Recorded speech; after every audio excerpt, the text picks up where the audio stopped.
Hey everyone, today I'm going to teach you to make keto English tea the old school way. We're going to use loose tea, which I think is much better than traditional tea bags. You can see I buy it from Anthony's, gluten-free, organic, and vegan.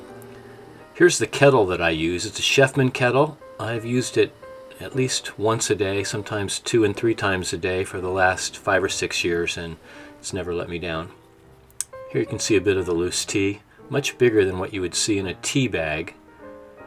I pour it into this little teapot that I have, a clear teapot, so I can see how strong the tea is.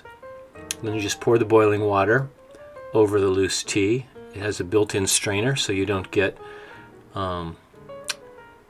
little tea residue into your cup. And then you just let it steep.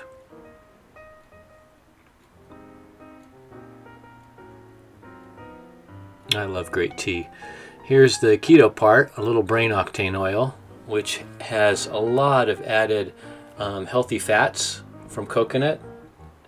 It's tasteless, but it does leave a bit of an oil slick on your tea. So I just use a little bit to help start my keto fat intake for the day. I add lemon and no sweetener. And that's it. Perfect English keto tea. Hope you guys will comment and like and subscribe. We're just getting this channel started, but I hope to do a recipe for you at least once a week. Thanks again, everyone. Stay well.